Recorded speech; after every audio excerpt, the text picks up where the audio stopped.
The cold North Sea spray hits your face as dawn breaks over the horizon. A thin mist hovers above the water, ghostly and uncertain, much like the myths that surround the people we call Vikings. The image you have in your mind, horned helmets, mindless brutality, berserker rage, is largely fiction, crafted by Victorian romantics and Hollywood directors seeking drama over truth. The real Viking raiders were something far more complex, more human, and in many ways, more terrifying than the caricatures we've come to know. They were farmers, traders, explorers, ... And yes, sometimes raiders who brought terror to coastal communities across Europe. But you wouldn't last a day among them. Not a single day. The preparations for a raid began months before any ship touched. Water. In the long, dark Nordic winters, when farming was impossible, and the sea too dangerous to sail, men and women worked by firelight, repairing ships, sharpening blades, mending shields. The ships themselves were marvels of engineering, sleek, shallow-drafted vessels that could navigate both open seas and shallow rivers. The iconic longship was not just transportation. It was a mobile base of operations, a psychological weapon, and often the difference between life and death. Each ship was the result of thousands of hours of labor. Trees were carefully selected, cut with specific tools, and shaped with techniques passed down through generations. The planks, overlapping in a clicker-built design, were fastened with iron rivets, each one hammered by hand.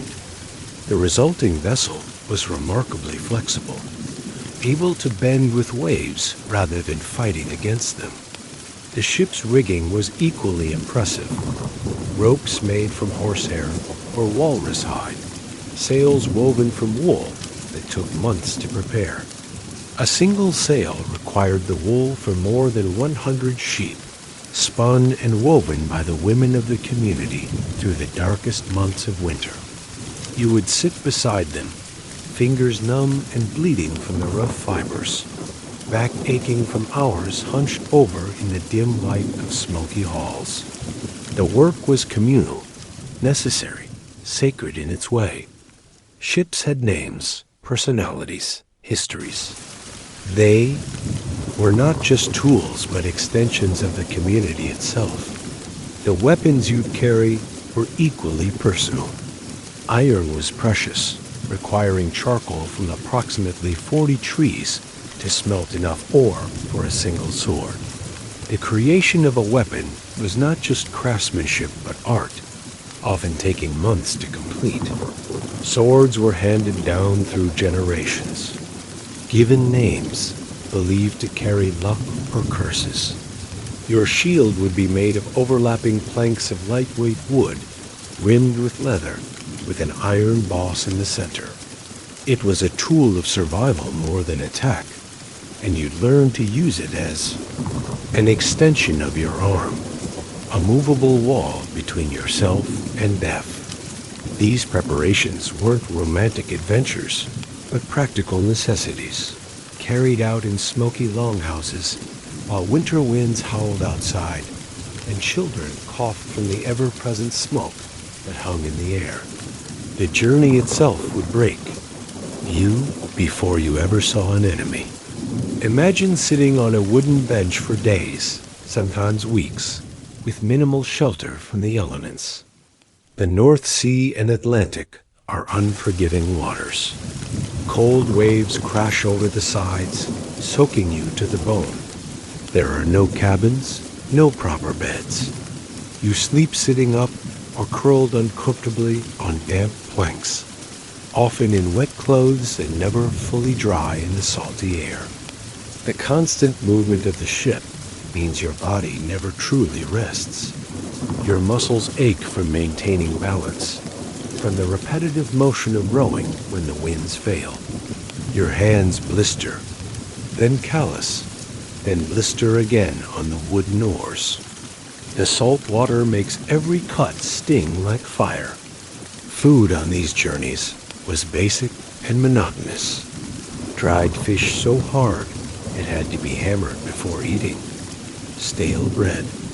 Perhaps some fermented dairy products that smelled as bad as they tasted. Water, stored in barrels, would quickly become stagnant, tasting of wood and algae. Beer or mead provided calories and brief comfort, but also dehydration. Scurvy and other deficiency diseases were common on longer voyages. Your gums would bleed, your joints would ache, strange bruises would appear on your skin. The constant.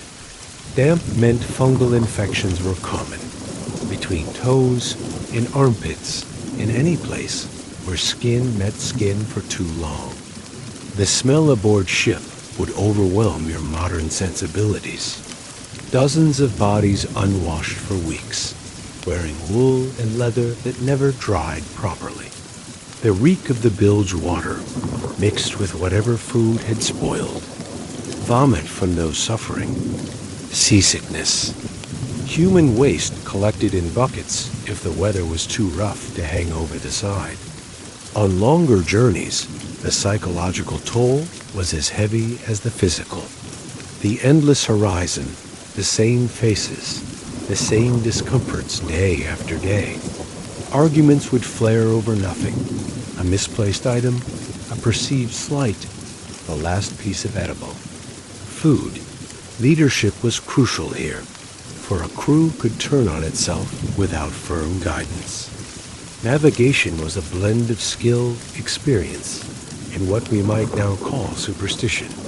The Vikings had no magnetic compass, no accurate maps as we would recognize them. They navigated by the sun and stars when visible, by the flight patterns of birds, by the color and movement of water, by landmarks when near shore. They used a sunstone, a crystal that could locate the sun even on cloudy days by polarizing light. But these methods required experience, an intuitive understanding that took years to develop. A mistake could mean drifting off course into open ocean, running aground on hidden rocks, or arriving at a destination too well defended to raid successfully. The moment before a raid began was filled with a tense, electric silence. The ships would approach under cover of darkness or early dawn mist, oars wrapped in cloth to muffle their sound against the wooden oarlocks.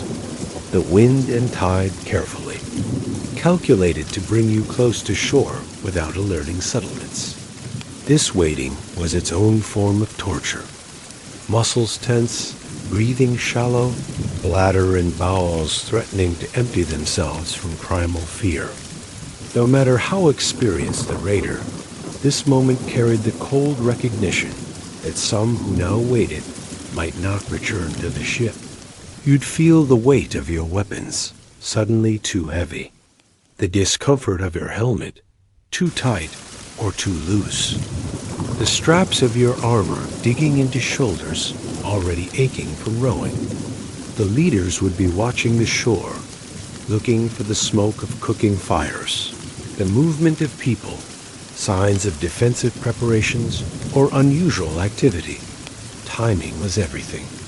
Strike too early, and the community might have time to organize a defense or flee with valuables. Strike too late, and the daylight would make your escape more difficult. The best raids were quick, overwhelming, and executed when potential defenders were at their most vulnerable during religious festivals, after harvests when communities were celebrating, or in early morning when sleep was deepest.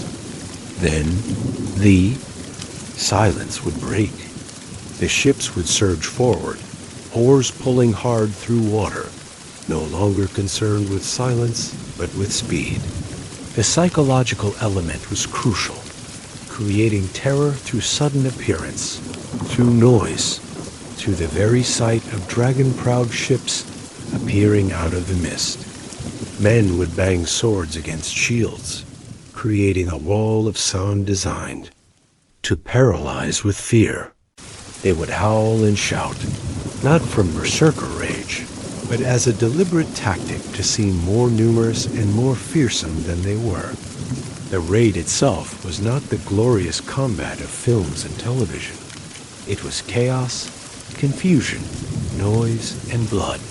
The goal was not primarily to kill, but to obtain wealth with minimal losses to your own side.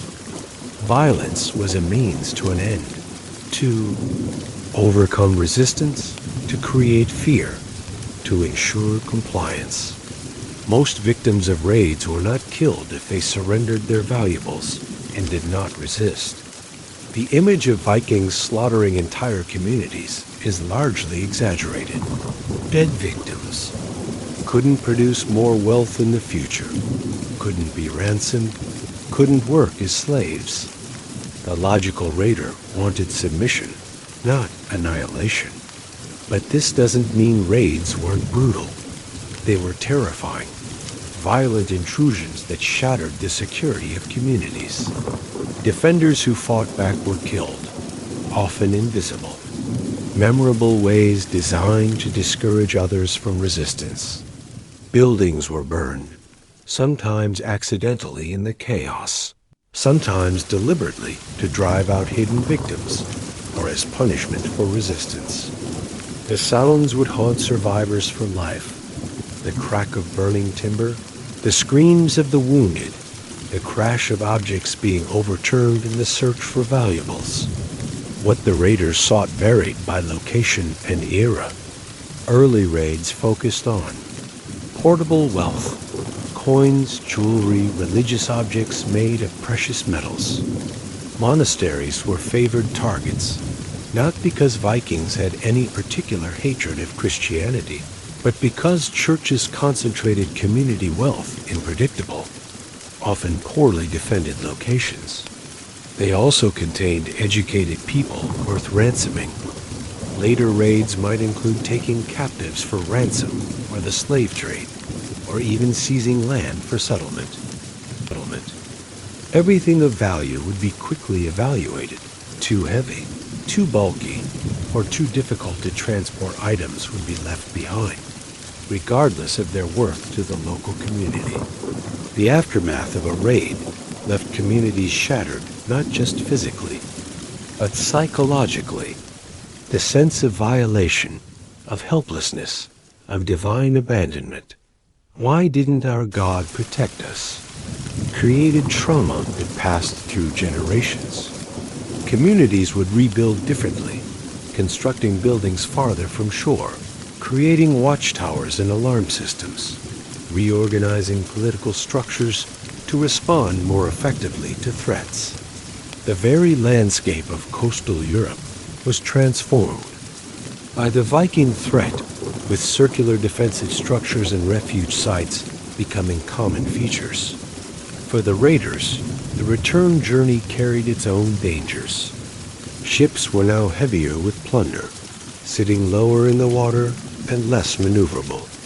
Wounded raiders required care with limited medical knowledge and resources. Infection was a constant threat. A small cut could fester into a life-threatening condition within days. Treatment involved cauterization with heated metal, primitive, suturing with needle and thread, herbal poultices of varying effectiveness, and often amputation when limbs became gangrenous. There were no painkillers beyond alcohol, no antibiotics, no clean surgical environments. Many raiders survived the actual fighting, only to die slowly from infected wounds on the journey home. Weather remained an ever-present danger. A ship caught in a storm might lose its cargo, its crew, or simply vanish without trace. There was the additional risk of pursuit or ambush. Successful raids prompted retaliation, and a heavily laden ship made an attractive target for opportunistic attacks from other seafarers. The distribution of plunder could create new tensions. While systems existed for fair division, disputes over particularly valuable items could fester into lasting feuds. The return home brought its own complex emotions. There was celebration, yes, but also grief for those who didn't return, care for the wounded, and the gradual reintegration into community life. Successful raiders gained status, wealth, and often political power. The plunder wasn't just personal enrichment, but a redistribution of wealth throughout the community through gift-giving, feasting, and trade. A leader who did not share his wealth generously would quickly lose followers. These social obligations created a cycle. Wealth gained must be shared, which meant more raids were needed to maintain status and power. The long-term impact of Viking. Raids extended far beyond the immediate violence. They accelerated political changes across Europe as communities organized for better defense, creating more centralized power structures. The raids contributed to the development of feudalism, the exchange of land for military protection. They spread Norse cultural elements, genetic lineages, technologies, and trade networks. Words from Old Norse entered the languages of raided regions. Place names in England, Ireland, Scotland, and beyond still bear witness to Norse settlement and influence. For the Vikings themselves, raiding was only one aspect of a complex society. The same people who participated in raids also created intricate art, composed poetry, established far-reaching trade networks, and eventually built kingdoms. The wealth from raids funded not just more raids, but trading expeditions, land purchases, dowries, and political alliances. It financed the eventual transition from raiding to trading, from seasonal violence to more stable political entities. The popular image of Vikings as one-dimensional warriors does them a historical disservice. The gradual end of the Viking Age came not through defeat, but through transformation. As Norse communities established permanent settlements abroad, converted to Christianity, and developed more stable kingdoms at home, raiding became less economically necessary and less socially acceptable. The skills that made Vikings formidable raiders, shipbuilding, navigation, organization, adaptability, were redirected toward trade, exploration, and state building. The dragon ships that once brought terror would evolve into the merchant vessels that helped build the medieval economy. The lessons of Viking raids still resonate. They remind us of human adaptability, how communities found ways to survive, and even thrive in the harsh Nordic environment.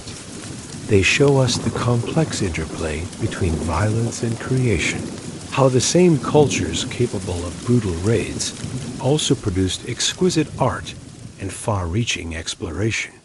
They demonstrate how technological advantages, in this case, superior ships, can fundamentally alter the balance of power between societies.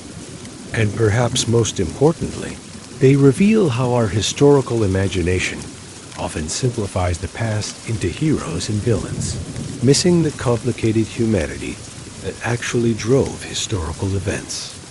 As you drift towards sleep, imagine once more that Viking ship, the creak of wooden planks flexing with the waves, the snap of the woolen sail catching wind, the rhythm of waves against the hull, like a heartbeat of the ocean itself, the sharp tang of salt in the air, the horizon ahead, unknown and full of possibility. The raiders were not monsters from another world, but humans navigating their circumstances, with the tools, knowledge, and values available to them. They lived and died, loved and lost, feared and hoped, much as we do today. The past is not as distant as it sometimes seems, and in understanding their world, we might better understand our own.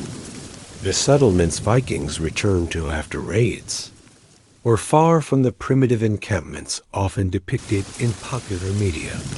Archaeological evidence reveals sophisticated communities with specialized craft areas, complex social hierarchies, and extensive trade networks.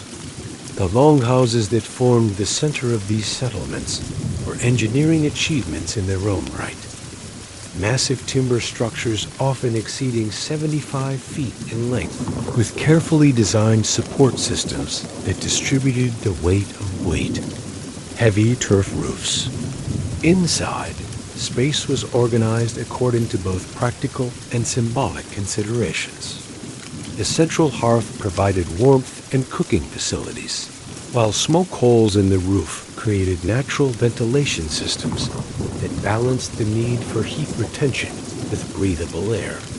These homes were not the crude, dirt-floored hovels of popular imagination. Wooden planks formed relatively comfortable flooring, often covered with straw or rushes for insulation. Benches lined the walls, serving as seating during the day and sleeping platforms at night. Privacy was created through textile hangings and the deliberate arrangement of storage chests and other furniture. The homes were surprisingly colorful. Archaeological evidence shows that interior wooden elements were often painted in vibrant reds, blues, and yellows. Textiles brought additional color and essential warmth, with complex geometric patterns or narrative designs woven into everyday items. The sensory experience of these spaces would overwhelm your modern sensibilities. The smoke from the central hearth never fully escaped, creating a perpetual haze that stung eyes and blackened rafters. The smell was a complex mixture of wood smoke, cooking food, unwashed bodies, damp wool, and the animals that often shared the space during harsh winter months. The constant presence of smoke did serve some practical purposes. It helped preserve meat and fish, hanging from the rafters, and reduced insect populations that might otherwise thrive in the warm, enclosed space. Light was precious and limited. During the short days of northern winters, the interior of longhouses was illuminated only by the central hearth and small oil lamps that produced weak, flickering light. These lamps, simple shallow dishes filled with fish oil or animal fat, reed or moss wicks, created small pools of light in the surrounding darkness. The resulting shadows played across walls, creating an environment where stories told around the fire took on an almost supernatural quality. In summer, the nearly endless daylight created the opposite problem, making sleep difficult without proper eye coverings. The rhythm of daily life followed seasonal patterns far more rigidly than our modern existence. Your body would attune itself to natural light, rising with the sun and sleeping with its setting. The agricultural calendar dictated activities, planting in spring, tending crops through summer, harvesting in fall, and surviving through winter on stored provisions. Food preservation wasn't just a practical skill, but the difference between life and death. Meat was dried, smoked, or preserved in sour way.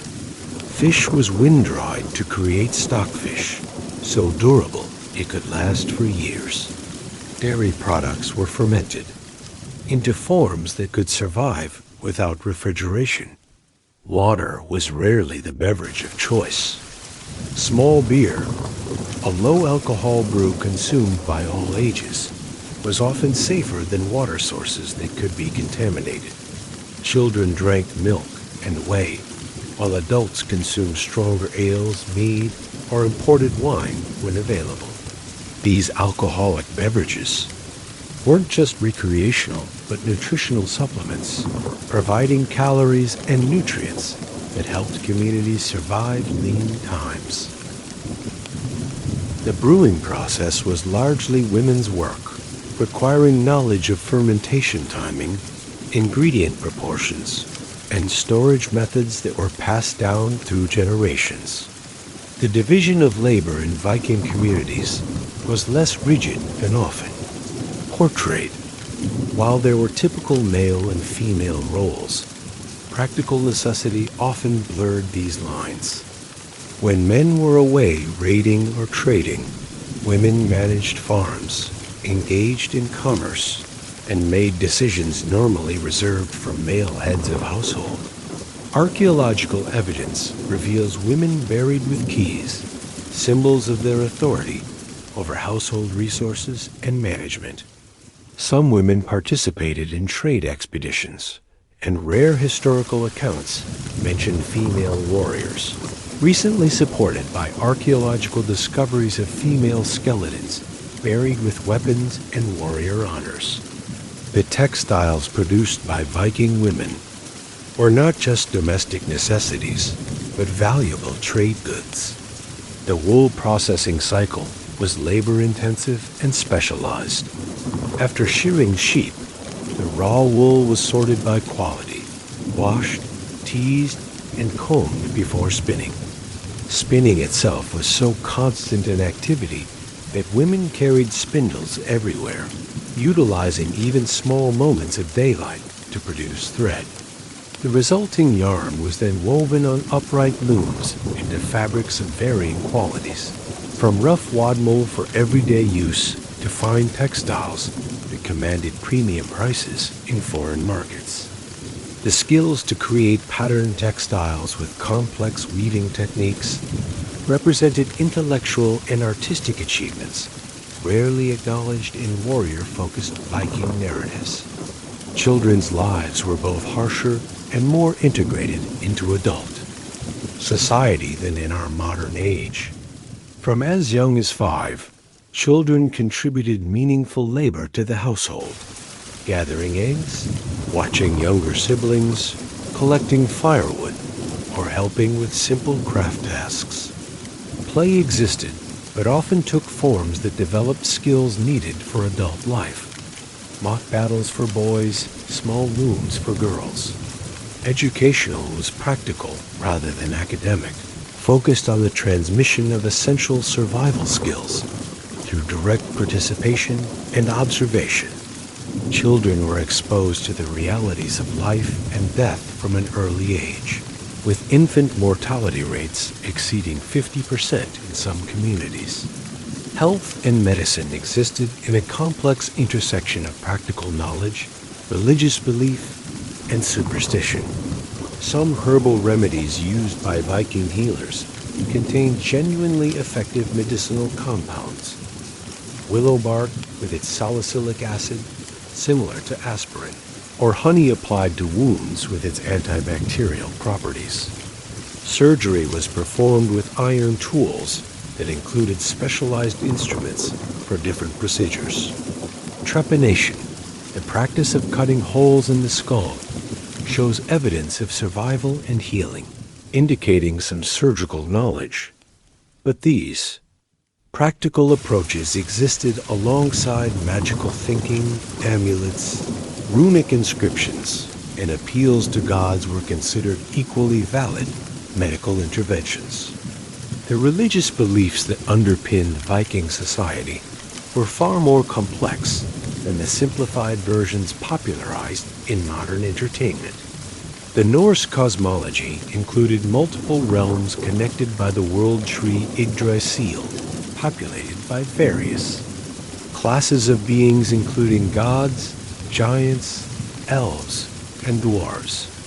The gods themselves were morally ambiguous figures with complicated relationships and stories that served as explanations for natural phenomena, social customs, and ethical dilemmas.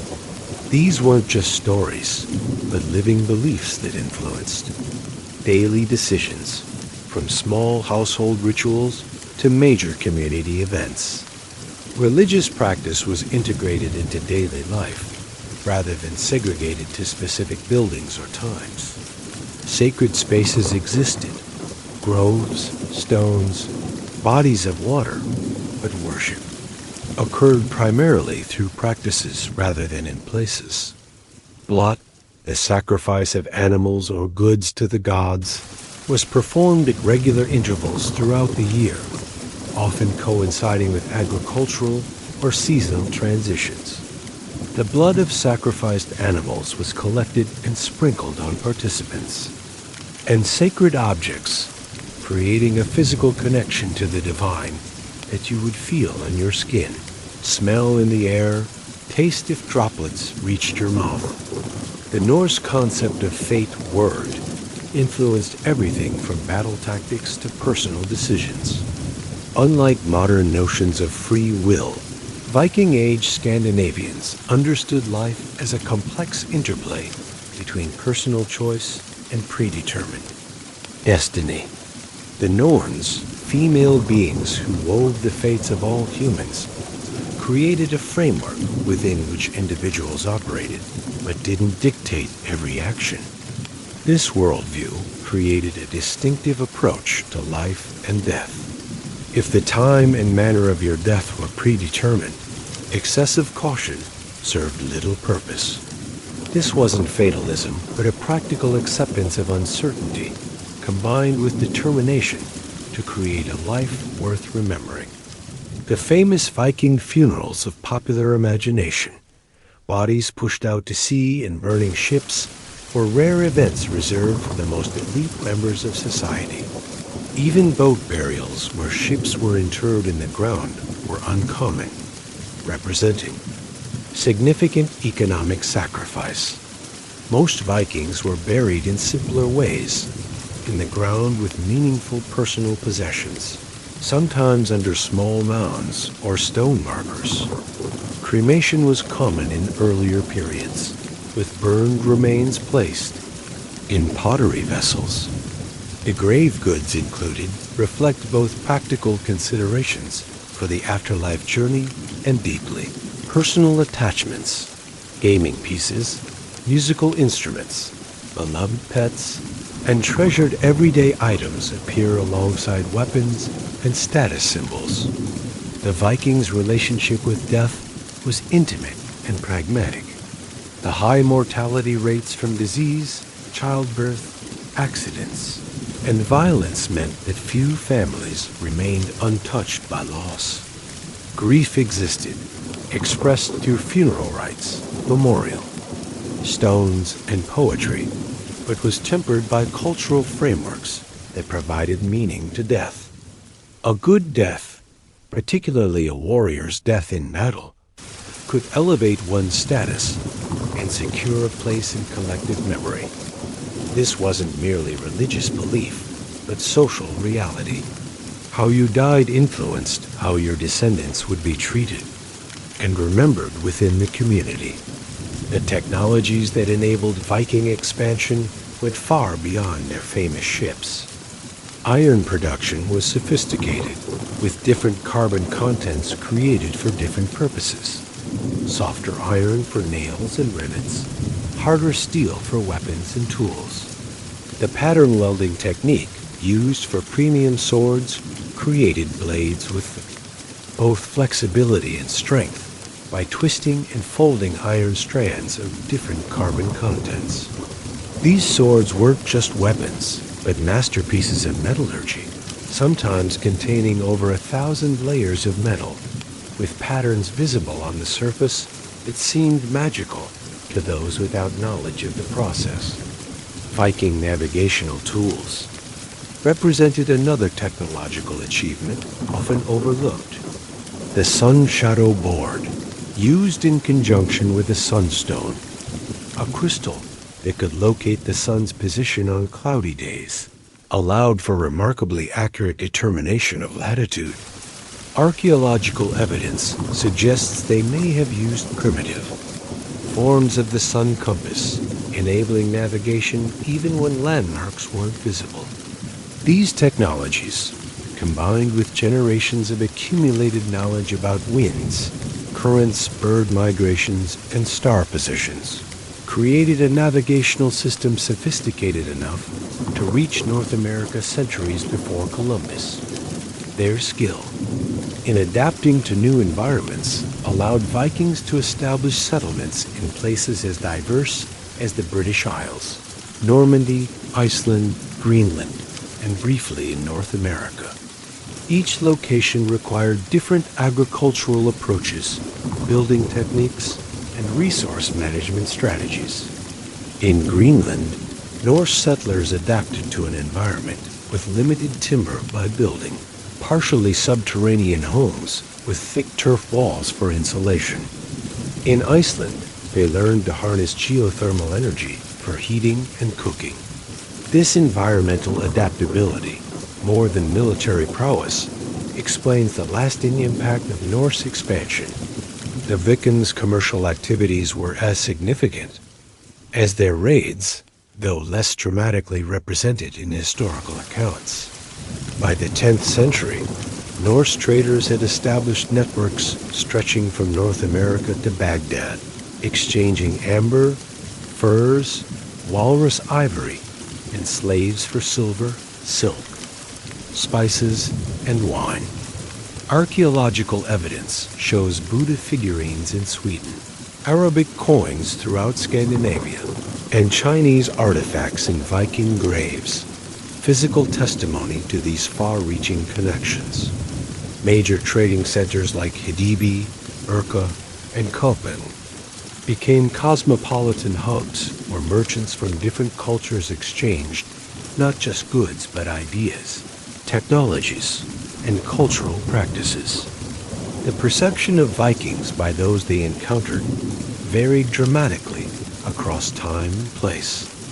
In the British Isles, early monastic accounts describe them as God's punishment, unholy destroyers of sacred places. As interactions became more complex, through settlement and integration, these perceptions evolved. In the Danelaw region of England, Norse legal concepts and administrative divisions were adopted by local populations. In Normandy, the Norse settlers, Normans, quickly assimilated French language and customs while maintaining distinctive military and organizational approaches. In Russia, Scandinavian Rus were invited by Slavic communities to provide leadership and protection, eventually founding the ruling dynasty of Kithon Rus. Archaeological discoveries continue to transform our understanding of Viking society. The preservation conditions in waterlogged sites like Jorvik, modern York, have revealed details of urban Viking life. Leather shoes with fashionable decoration, musical instruments, combs with preserved head lice, and wooden structures that show sophisticated carpentry. Finds from ship burials like Oseberg and Gokstad provide glimpses into elite material culture, including intricately carved wooden objects rarely preserved elsewhere. Metal detector discoveries by amateurs have uncovered thousands of artifacts that reveal the extent of trade networks and artistic connections previously unknown. The modern popular image of Vikings has been shaped less by historical evidence than by centuries of reinterpretation and appropriation. The horned helmets that have become their defining visual characteristic appear nowhere in archaeological records from the Viking Age. They were an invention of 19th century Romantic nationalism and opera costume design. The concept of berserkers as uncontrollable warriors in battle frenzy has been exaggerated beyond recognition from the limited historical references. Even the term Viking itself has been applied more broadly than its original meaning. It referred specifically to those who went a Viking, raiding or trading voyages, not to the entire Norse population. These misconceptions persisted because they served useful cultural purposes in later periods. During the 19th century, growing nationalists Movements in Scandinavian countries embraced romanticized Viking imagery to construct distinctive national identities. German nationalists appropriated Norse symbols and mythology to support concepts of Teutonic superiority. In the early 20th century, these misrepresentations took darker turns, as Nazi ideology incorporated corrupted versions of Norse symbols and myths. More recently, white supremacist groups have attempted to claim Viking heritage as evidence for their ideological positions, interpretations roundly rejected by historical scholars and modern Scandinavians alike. The actual legacy of the Viking Age is far more complex and pervasive than these simplistic appropriations suggest. Norse influence remains embedded in the English language, with hundreds of common words derived from Old Norse, including sky, husband, window, and Thursday, Thorsday. Legal concepts like the jury system have partial roots in Norse things, assemblies. Place names across Northern Europe and the British Isles preserve Norse settlement patterns. Any town ending in by, thorp, or toft has Norse origins. Genetic studies reveal substantial Norse contribution to the populations of Scotland, Ireland, Iceland, and parts of England. In the North Atlantic, entire societies owe their existence to Viking Age expansion. Iceland, founded by Norse settlers, in the 9th century, maintains the closest linguistic connection to Old Norse, with modern Icelandic still largely intelligible to readers of ancient texts. Icelandic sagas, written primarily in the 13th century, but preserving earlier oral traditions, provide our most detailed literary window into Norse culture, combining historical events with literary embellishment in ways that continue to challenge scholars' interpretations. The ultimate historical significance of the Viking Age lies in how it connected previously isolated regions of Europe, creating networks of trade, cultural exchange, and political interaction that transformed the continent. Norse activities accelerated the development of towns and trade centers, introduced new technologies and artistic styles to regions they contacted, and contributed to the political reorganization of kingdoms from Ireland to Russia. The seafaring technologies they pioneered opened maritime routes that would be utilized for centuries afterward, fundamentally altering European economic geography. For all their historical importance, perhaps the most remarkable aspect of Viking history is how it reminds us of human adaptability and complexity. The same people who conducted terrifying raids also created exquisite poetry about love and loss. The warriors who wielded swords in battle also crafted delicate silver jewelry of technical sophistication. The raiders who burned monasteries also established democratic-style assemblies where free men could speak their minds. These contradictions aren't historical peculiarities, but reflections of the fundamental complexity of human societies throughout time. As sleep draws nearer, imagine once more the people behind the Viking myth. A mother teaching her daughter the correct tension for weaving on a loom, knowledge passing through generations in the movement of hands. A father showing his son how to read the weather from cloud patterns, ensuring survival on future voyages. A poet carefully constructing verses that will preserve community memory long after physical monuments have crumbled. An artist carving intricate animal forms into everyday objects, transforming the mundane into the beautiful. A community gathering to decide matters of common concern, each free person having the right to speak. These human moments, more than dramatic raids or legendary battles, form the true substance of history. The Vikings weren't mythic figures, but people navigating the challenges and opportunities of their time with the resources available to them. Their successes and failures, their cruelties and kindnesses, their practical innovations and beautiful creations, all are part of a human story that continues to resonate across the centuries. As consciousness fades into sleep, remember that history is never as simple as our stories make it seem. And even the most fearsome raiders were, in the end, simply human. The physical experience of Viking life left marks on bodies that archaeologists can still read today. Skeletal remains tell stories of hard labor starting from childhood, compressed vertebrae from carrying heavy loads, arthritis in joints from repetitive movements, teeth worn down from using them as tools. Many skeletons show healed fractures, evidence of lives filled with physical risk and injury. Examination of teeth reveals periodic nutritional stress, visible as horizontal lines, hypoplasia, marking times when growth slowed or stopped due to food scarcity. These physical markers weren't limited to the lower classes. Even wealthy Vikings showed signs of physical hardship.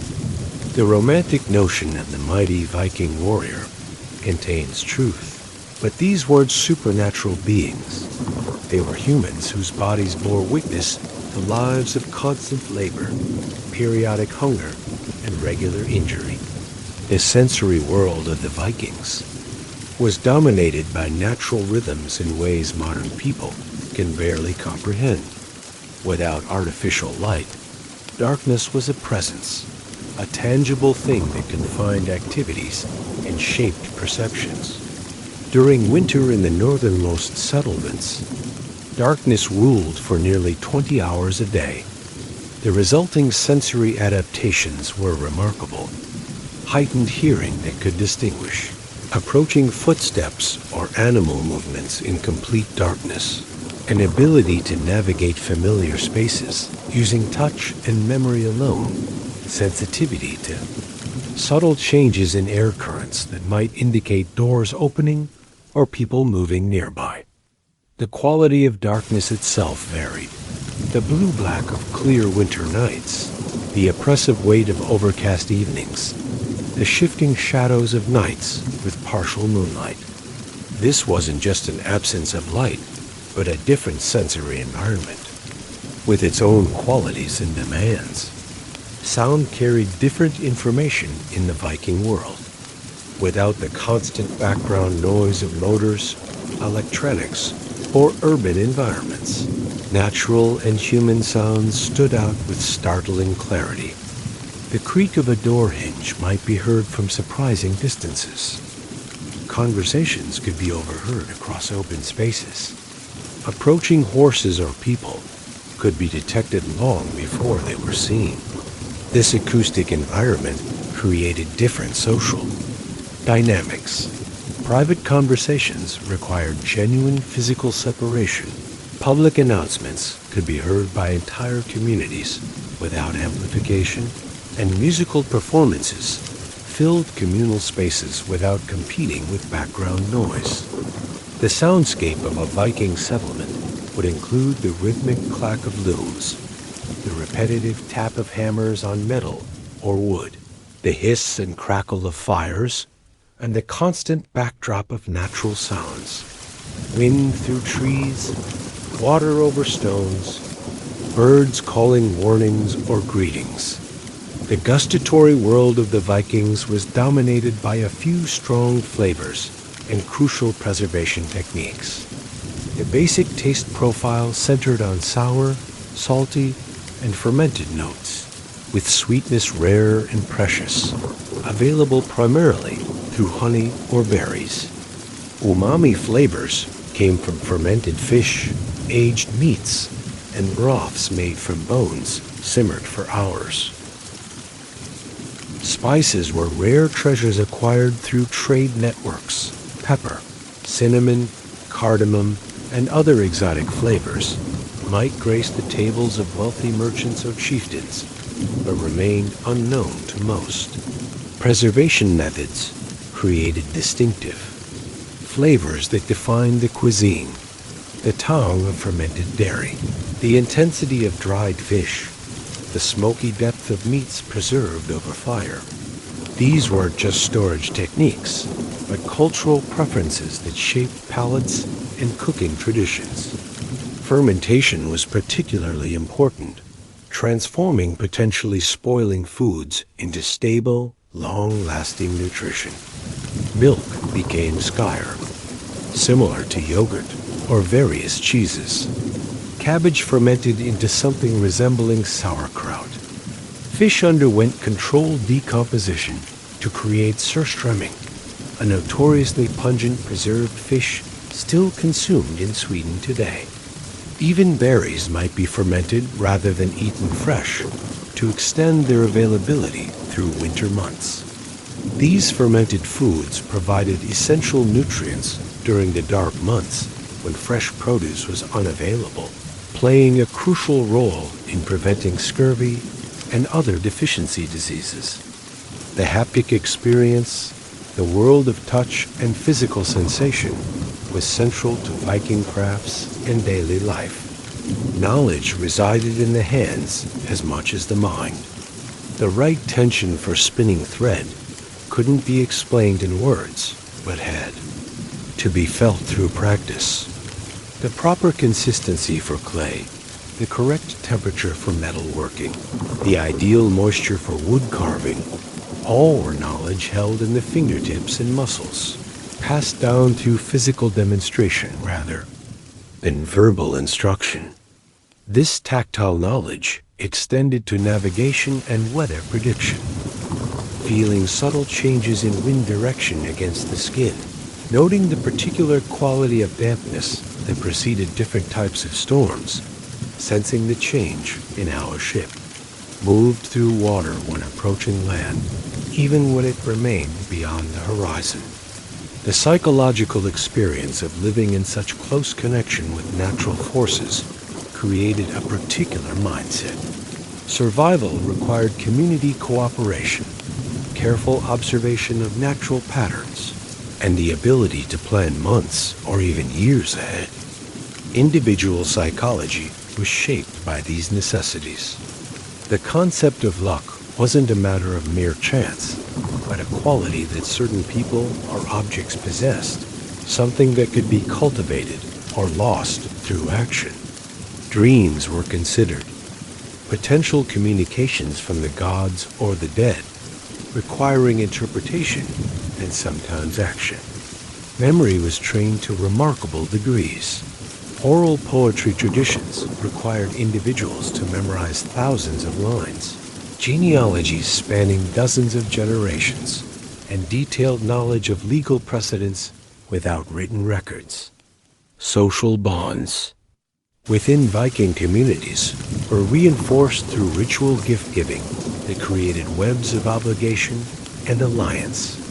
These weren't merely token exchanges, but carefully calculated social transactions that established hierarchy, demonstrated wealth, and created mutual indebtedness. The ideal was not accumulation, but circulation. Wealth gained prestige only when displayed and distributed. A successful leader would acquire valuable items through trade or raiding, then strategically gift them to followers, creating obligations that could be called upon in times of need. These gift bonds were taken seriously, enough to be mentioned in runic inscriptions and saga literature, suggesting their fundamental importance to social cohesion. The role of poetry in Viking culture went far beyond entertainment. Skalds held positions of significant privilege and protection, even when traveling between courts that might otherwise be hostile to each other.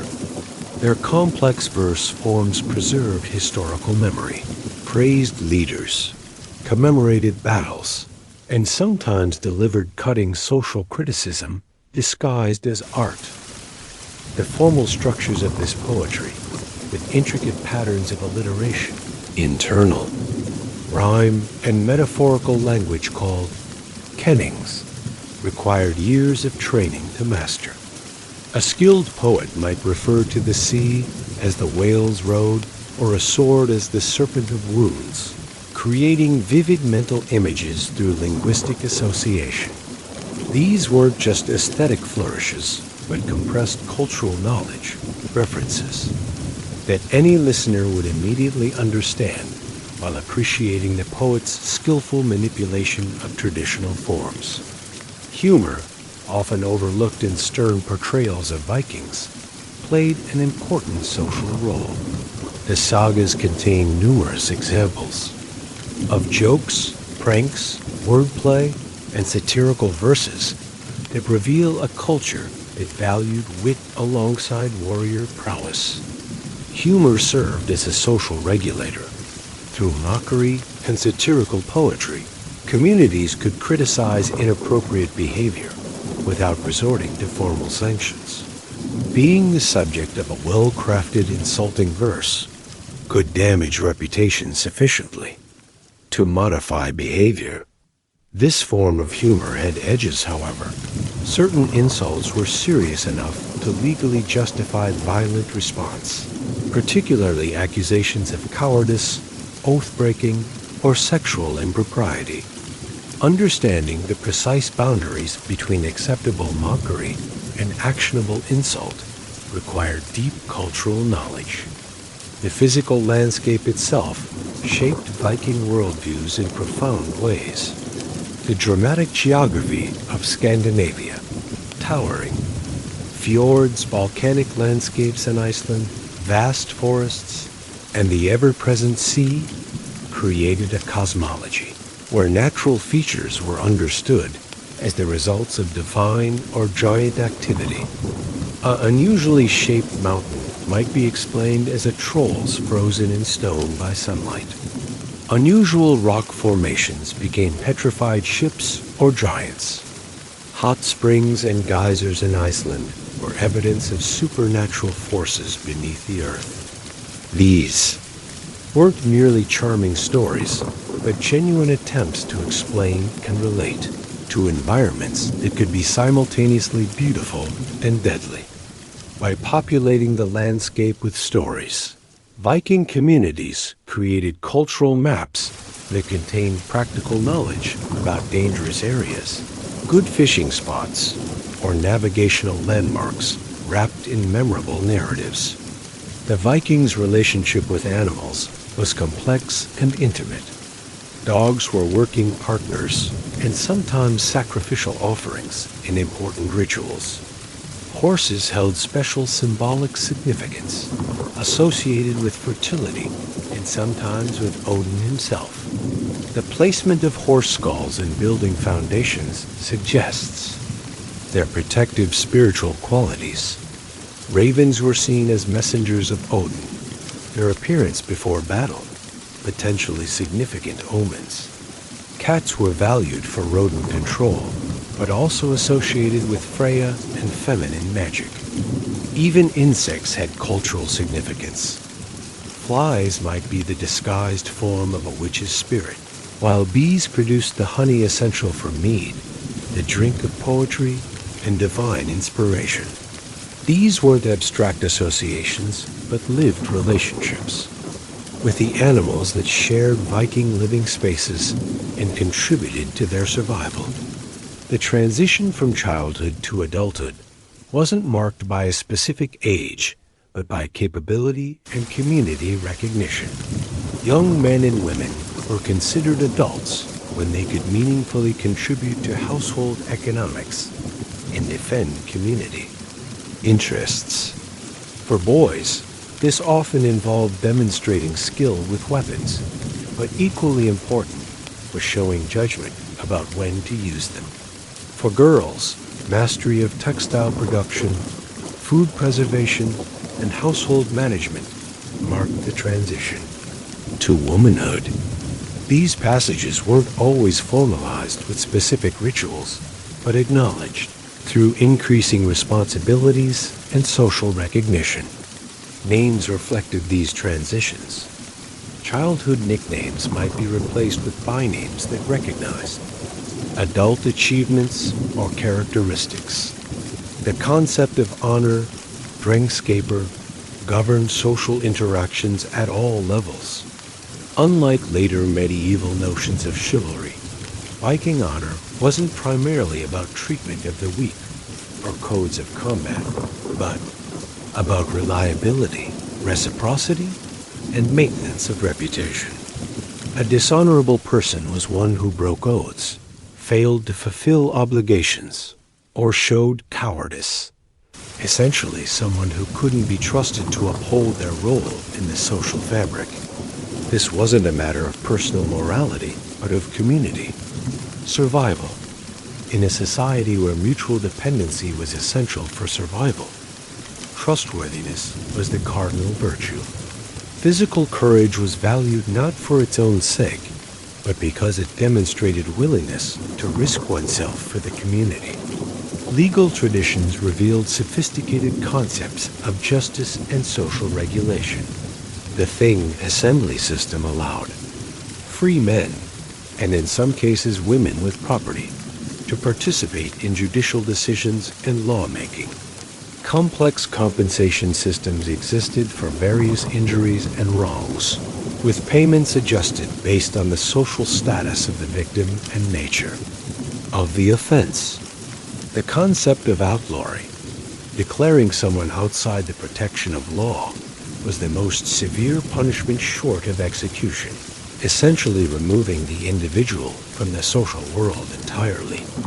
An outlawed person could be killed without consequence, and was forbidden from receiving aid from anyone, a social death that recognized how completely human identity depended on community membership. The evolution of religious beliefs throughout the Viking Age reveals a society in constant negotiation with new ideas. The gradual Christianization of Scandinavia wasn't a simple replacement of one belief system with another, but a complex process of syncretism, resistance, practical adaptation, and eventually profound cultural transformation. Archaeological evidence shows that some individuals wore both Thor's hammer amulets and Christian crosses, suggesting periods where the boundaries between belief systems remained fluid. Conversion often began for practical political reasons: alliances with Christian kingdoms, access to trade networks, consolidation of royal power, but eventually transformed fundamental cultural concepts, like the nature of time, linear Christian, time versus cyclical Norse conceptions, and ethical frameworks. As Christianity spread through Scandinavia, it both replaced and absorbed elements of Norse spirituality. Churches were sometimes built on sites previously sacred to Norse gods, simultaneously asserting the dominance of the new religion, while acknowledging the spiritual significance of the location. Christian saints took on attributes of Norse deities. Saint Olaf acquired aspects of Thor in popular veneration, while goddesses like Freya found echoes in the cult of the Virgin Mary. Seasonal celebrations were reframed within Christian contexts while maintaining traditional festivities. This wasn't merely superficial rebranding, but a genuine cultural synthesis that allowed communities to maintain social cohesion through religious transition. The decline of the Viking Age came gradually, through a combination of factors rather than any single decisive event. The increasing centralization of power in Scandinavian kingdoms reduced the independence of chieftains who had previously sponsored raids. The conversion to Christianity brought new moral prohibitions against raiding Christian communities. Improved defensive systems throughout Europe made raids less profitable and more dangerous. The establishment of permanent Norse settlements abroad redirected energy toward governance rather than mobile raiding. By the mid-11th century, The classic Viking raid had become rare, though Norse maritime power remained significant through trading networks and political entities like the Norman Kingdom. The final symbolic end of the Viking Age is often placed at the Battle of Stamford Bridge in 1066, where the Norwegian king Harald Hardrada was defeated in his attempt to claim the English throne. Just 3 weeks later, the Norman conquest of England, led by descendants of Viking settlers in Normandy, would transform English history. The coincidence of these events, the defeat of the last great traditional Viking expedition, and the success of Norse descendants who had adopted French language and culture, perfectly encapsulates the transformation that had occurred. Viking raiders had become settled powers, their descendants now fighting as conventional armies rather than swift raiding parties. The material legacy of Viking exploration continues to emerge through archaeological discoveries. The settlement at Lonsell Meadows in Newfoundland, discovered in 1960, provided definitive proof of Norse presence in North America centuries before Columbus, confirming what the sagas had claimed, but historians had doubted.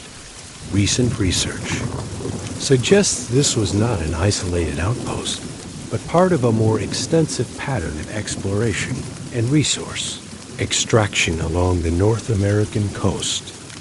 Meanwhile, metal detector finds throughout England continue to reveal the extent of Viking settlement, trade, and cultural influence through thousands of everyday objects, coins, jewelry, tools, and weapons that show both Norse craftsmanship and the adoption of local styles.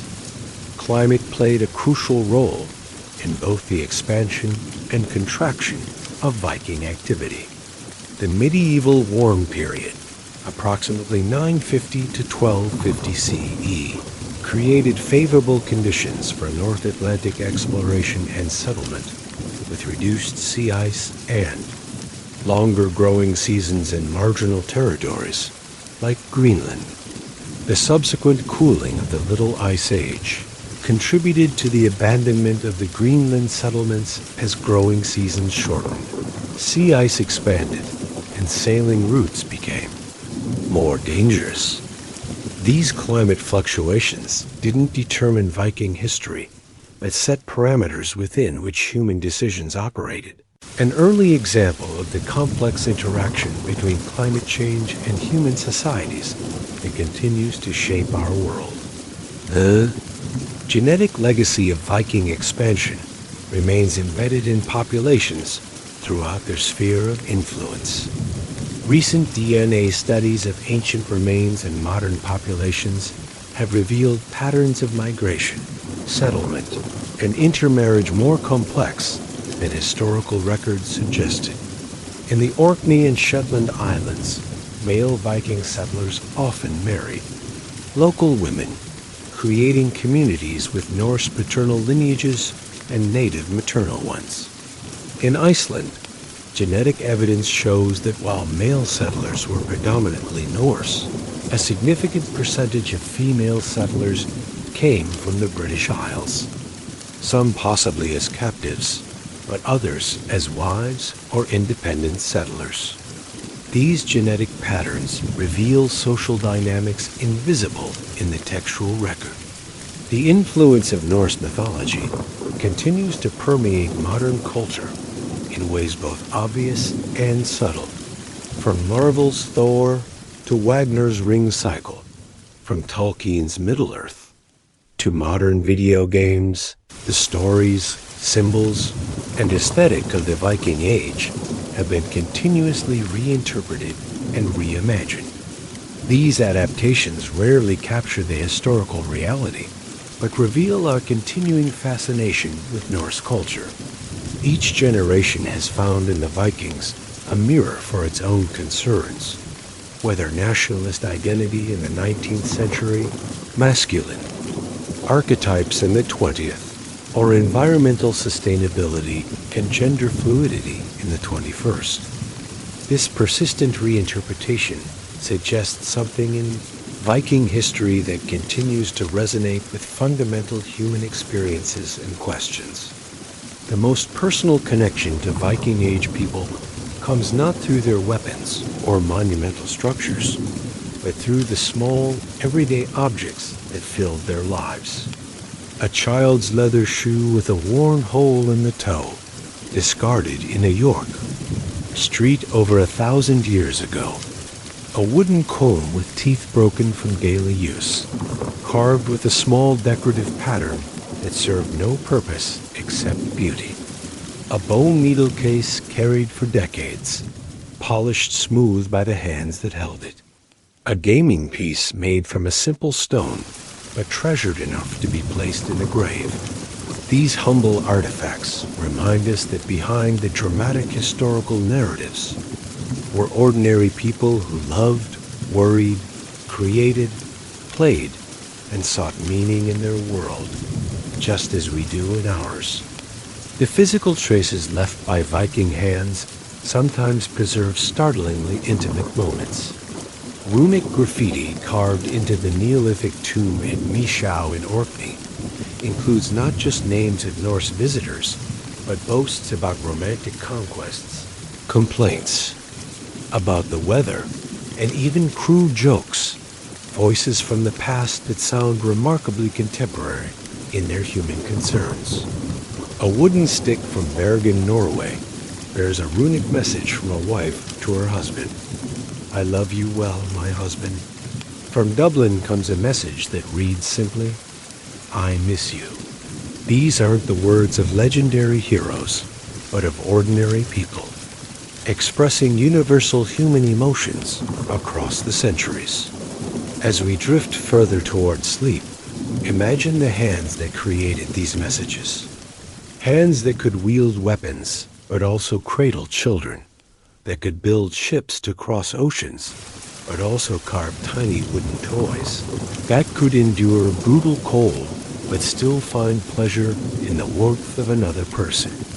The Vikings have been reimagined as everything from bloodthirsty barbarians to noble savages to romantic adventurers, but their true significance lies in their fundamental humanity, their capacity to adapt, create, destroy, love, hate, build, and explore, all within the constraints of their time and place. The mystery of the Vikings lies not in their difference from us, but in their similarity, how people with limited technology and knowledge navigated challenges we still face today, how to organize fair societies, how to balance individual ambition with community needs, how to raise children with necessary skills and values, how to find meaning in a world full of suffering and beauty, how to face death with dignity. Their answers were shaped by their cultural context, just as ours are, but the questions remain universal. As consciousness fades toward sleep, let the boundaries between past and present dissolve. The crackle of the hearth fire becomes the gentle hum of modern heating. The whisper of waves against a ship's hull transforms into the subtle sounds of your own home at night. The distant voices speaking an ancient Norse dialect fade into the quiet of your sleeping space. Different worlds, different times, but the same human experience of seeking comfort in darkness, of waiting for morning light, of finding moments of peace amid life's demands. The Vikings sleep now in earth that has held them for 1,000 years. Their ships have long since decayed, their swords rusted, their voices silenced. But something of them remains alive. In words, we speak without knowing their origin. In place names, we pronounce without recognizing their meaning. In cultural patterns so deeply embedded, we no longer see them as choices. And in that most basic, human quality, the desire to reach beyond the horizon, to see what lies on the other side, to test ourselves against the unknown. In that reaching, that curiosity, that courage. Something of the Viking spirit continues in all of us, carried forward, like a small flame through the darkness of time. The language of the Vikings has left a deeper mark on modern English than most people realize. When Danish Vikings settled large portions of England, establishing the region known as the Danelaw, their Old Norse language began to blend with Old English. The result wasn't just a few borrowed words, but a fundamental reshaping of everyday speech. The most common pronouns in modern English, they, them, their all, come from Norse rather than Anglo-Saxon origins. Basic verbs like take, call, die, and want are Norse introductions. Even the way we structure certain sentences shows Norse influence. This linguistic fusion wasn't imposed through force, but emerged through daily interactions between communities in marketplaces, fields, workshops, and eventually bedrooms as the populations intermarried. Language became the invisible bridge between cultures, transforming both in the process. This linguistic integration reveals something crucial about Viking settlement patterns. Unlike some conquering forces that remain separate from subjugated populations, Norse settlers often assimilated into local communities while simultaneously transforming them. The hybrid cultures that emerged in places like the Danelaw, Normandy, or the Scottish Islands created new identities neither fully Norse nor fully native. In the Orkney and Shetland Islands, this Norse influence remained so strong that a unique dialect called Norn, derived from Old Norse, survived until the 18th century. The place names in these regions still map Viking settlement patterns with remarkable precision. In Yorkshire, names ending in by, Whitby, Selby mark Danish settlements, while in northwest England and Scotland, names ending in Thwaite or Thorpe reveal Norwegian presence. The psychological experience of those living through these cultural transformations must have been profound. Imagine being an Anglo-Saxon farmer whose village suddenly includes Norse settlers, former raiders now becoming neighbors. The initial fear and resentment would gradually transform through daily interactions. You might learn to trade in broken Norse English pidgin, discover that your new neighbors had agricultural techniques better suited to local conditions, or find your children playing together and growing up bilingual. Within a generation, clear distinctions would blur. Your grandchildren might have both Anglo-Saxon and Norse names, speak a hybrid language, and practice a Christianity inflected with Norse cultural elements. These personal adaptations, multiplied across thousands of communities, shaped the cultural landscape of medieval Europe. The cuisine that developed in Viking settlements reflected both pragmatic adaptation to available resources and cultural preferences carried from homeland to new territories. In coastal areas, fish formed the protein backbone of the diet. Not just fresh catches, but preserved fish that could sustain communities through winter. Stockfish, air-dried cod that could last for years without refrigeration, became both dietary staple and valuable trade commodity. In Iceland, where traditional farming faced severe challenges, seabird eggs and meat supplemented limited agricultural production. The Greenland Norse adapted to an environment with even greater constraints, relying heavily on seal hunting while maintaining cultural preferences for domestic livestock, even when environmental conditions made this difficult. These dietary adaptations reveal an ongoing tension in Norse colonial ventures between maintaining cultural identity through familiar foods and practices versus adapting to new environmental realities. Archaeological evidence from the Greenland settlements shows this tension clearly. Despite an environment poorly suited to European-style cattle farming, the Norse Greenlanders continued raising cattle for centuries, seeing them as essential to their identity and status system. Analysis of bone collagen from Greenland Norse skeletons shows a gradually increasing dependence on marine protein sources over generations, but this shift happened slower than pure practicality would suggest, indicating the powerful role of cultural food preferences in maintaining identity. The sensory experience of mealtime in a Viking household would engage all perceptions. The dominant cooking method, the central hearth, meant that most foods were either boiled in suspended cauldrons or roasted on spits. The resulting meals carried the ever-present notes of wood smoke, a flavor profile modern diners rarely encounter. The texture of foods was distinctive: tough, stringy meat from working animals, coarse bread heavy with bran, and occasionally bulked with ground bark during lean times. Dried fish so hard required pounding before cooking. These weren't flavor choices but necessities shaped by preservation requirements in a world without. Refrigeration. Contrasts marked the eating experience. Winter meals relied heavily on preserved foods. The intense saltiness of cured meat, the fermented tang of preserved cabbage, the concentrated flavors of dried fruits. Spring brought desperate hunger as winter stores depleted before new growth provided sustenance.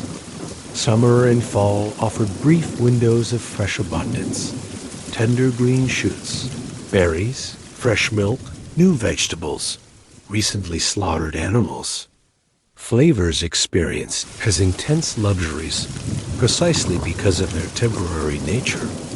This seasonal rhythm of feast and near famine shaped not just bodies, but cultural attitudes toward hospitality, generosity, and resource management.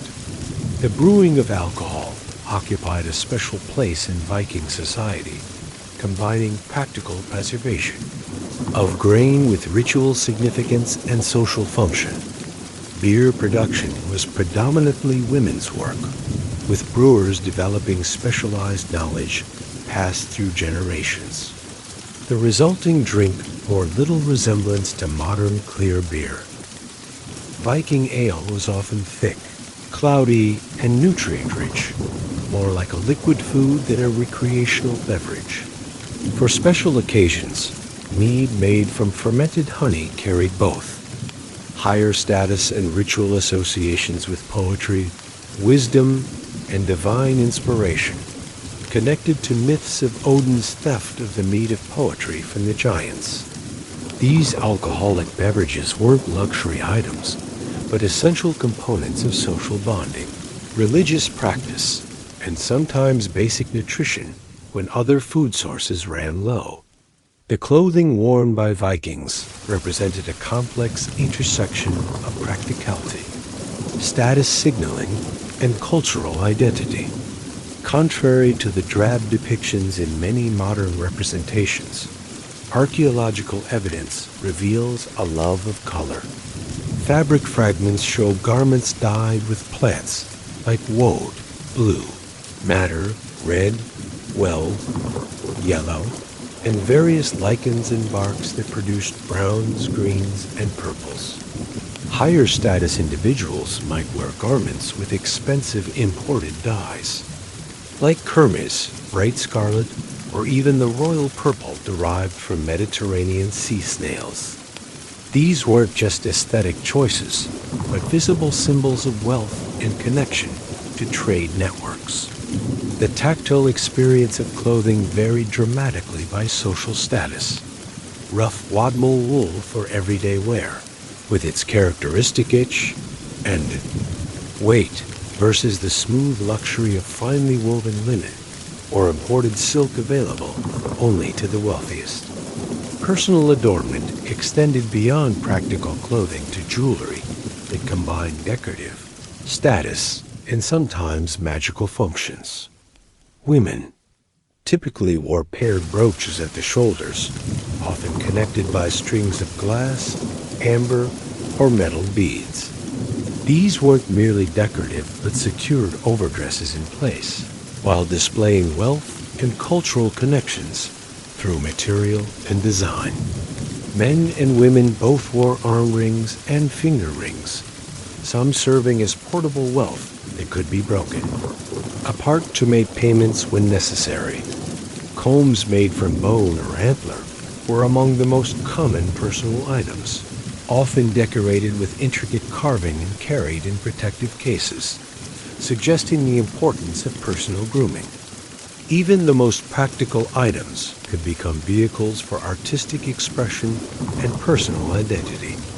The Viking worldview included concepts difficult to translate into modern terms. One such idea was hamingia, a kind of personal or familial luck, force that could be inherited, strengthened through right action, or diminished through dishonorable behavior. Unlike modern notions of luck as random chance, hamingia was an almost tangible quality that surrounded a person or lineage. A ruler with strong hamingia would bring good harvests and victory in battle. When this force diminished, natural disasters or military defeats might follow. This concept created a direct connection between moral behavior and practical outcomes, between individual character and collective welfare. It wasn't superstition, but a sophisticated framework for understanding how personal actions contributed to community prosperity or suffering. Another key concept was word, often inadequately translated as fate, but actually representing a complex understanding of how past actions shape future possibilities. Unlike simple predestination, word recognized both inevitability and choice. The Norns, female supernatural beings, wove the threads of word, but individuals still made choices within the pattern being created. This created a distinctive approach to life's challenges, recognition that certain outcomes might be unavoidable, while still emphasizing the importance of facing them honorably. This worldview appears repeatedly in Norse poetry and saga literature, where characters often know their actions may lead to death, but choose to proceed anyway, focused not on avoiding fate, but on meeting it in a manner worthy of remembrance. The importance of memory and reputation in Viking culture cannot be overstated. In a society without widespread written records, social memory was the primary form of immortality. The greatest fear wasn't death itself, but being forgotten after. Death, or worse, being remembered with shame. The emphasis on reputation created a distinctive approach to legacy building, through remarkable deeds, through children who would carry one's name and honor, through physical monuments like ruined stones, and through having one's story preserved in the oral traditions that would eventually become the written sagas. This concern with memory extended beyond individuals to families and communities, with genealogies preserved through generations, connecting living people to ancestors whose actions established the foundation of current social standing. The Norse concept of afterlife reflected this concern with memory and community continuation. Unlike the Christian heaven or hell that would later replace it, the Norse afterlife existed in multiple possible realms. Valhalla, the Hall of the Slain ruled by Odin, was only one possibility, primarily for those who died in battle. Equally important was Helheim, ruled by the goddess Hel, where most people would go regardless of moral status. Another possibility was remaining near the burial mountain as a draugr, a powerful undead being that could interact with the living. Most significant was the concept of enduring within the community's memory and through one's descendants. This complex understanding of afterlife focused less on reward or punishment and more on continued participation in the community, albeit in transformed form. The practical business of Viking raids required specialized knowledge beyond fighting. Skills. Timing was crucial. Raids were ideally conducted during the farming season, when valuable goods had been harvested, but before they were consumed or traded away. This meant raid leaders needed detailed intelligence about target communities, their agricultural cycles, wealth storage practices, defensive capabilities, and religious festivals that might leave them vulnerable. This information came through trading contacts, travelers' reports, and sometimes deliberate reconnaissance disguised as peaceful visits.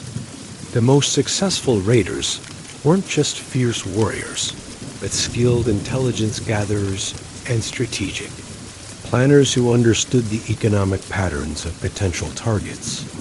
The economics of raiding operated on careful calculations of risk and reward.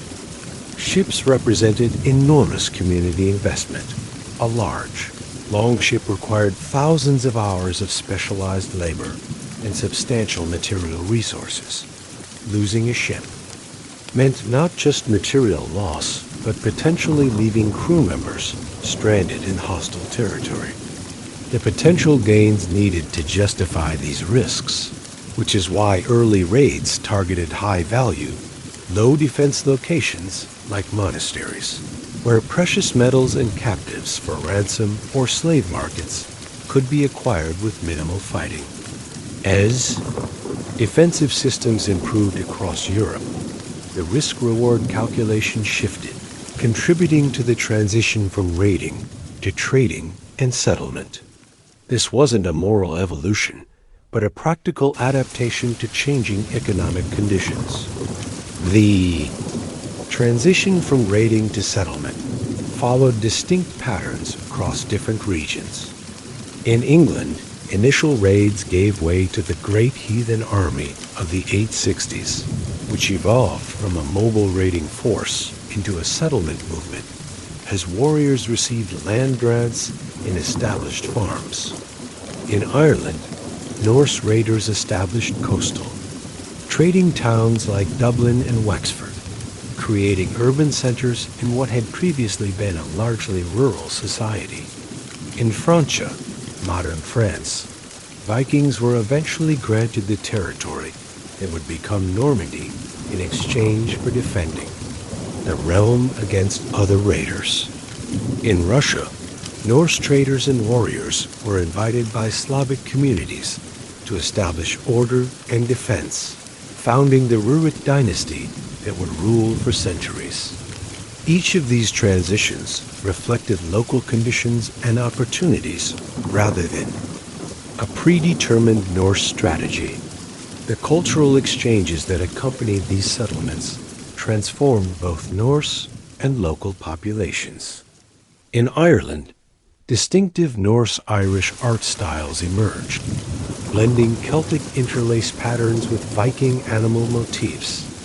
In Normandy, Norse settlers adopted the French language within a few generations while maintaining distinctive legal concepts and military organization. In the British Isles, hybridized architectural styles appeared, combining Norse and Anglo-Saxon building techniques. Religious practices blended, with Christian churches incorporating elements of Norse decoration and symbolism as conversion progressed. These weren't just aesthetic changes, but represented deeper cultural syntheses as communities negotiated new shared identities. The resulting hybrid cultures often proved remarkably dynamic and expansive. The Norman descendants of Viking settlers would eventually conquer England, Sicily, and establish kingdoms in the Holy Land. The role of women in Viking Age society has been dramatically reassessed through recent archaeological and historical research. While gender roles certainly existed, the boundaries were more flexible than in many contemporary European societies. Women managed household economies that included not just domestic spaces, but agricultural production, textile manufacturing, and sometimes craft production or trade. When men were away on extended trading or raiding expeditions, women assumed full authority over farms and households, making economic and legal decisions normally reserved for male heads of household. Female burials with keys symbolizing this household authority have been found throughout Scandinavia, sometimes accompanied by weapons, suggesting protective responsibilities as well. The legal status of women in Viking society, while not equal to men's, included rights uncommon in many contemporary cultures.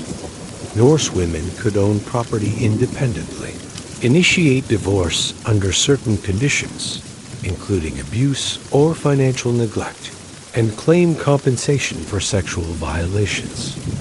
Often held significant economic and social power, managing inherited property, and sometimes substantial business enterprises. Female religious specialists held particular authority. Volvas, seers or prophetesses, could move between communities performing divination rituals, commanding respect even from powerful chieftains and kings. These specialized religious roles gave some women nobility and independence unusual for the era, creating paths to influence outside the typical constraints of gender expectations. The archaeological evidence for female participation in violence and warfare continues to evolve through new discoveries and analytical techniques. The widely publicized identification of a high-status warrior burial at Birka, Sweden, as female has sparked ongoing scholarly debate about women's potential roles in combat. While literary sources like sagas mention shield maidens, historians have traditionally treated these as mythological rather than historical figures. However, recent bioarchaeological analyses using DNA testing, osteological examination, and weapon-related trauma patterns have identified several possible female warriors in Viking Age graves. These findings don't suggest women formed a large percentage of Viking combat forces, but indicate that gender boundaries in warfare may have been more permeable than previously assumed. The question of female warriors connects to broader patterns of gender flexibility in Norse culture and mythology. Gods like Odin practiced seer, a form of magic typically associated with women, while the goddess Freya took a portion of the battle slaying traditionally associated with male deities. Thor disguised himself as Freya in one myth, temporarily adopting female presentation to recover his stolen hammer. Loki not only changed forms between genders, but gave birth to offspring while in male form. These mythological examples of gender fluidity may reflect cultural space for similar variations in human society.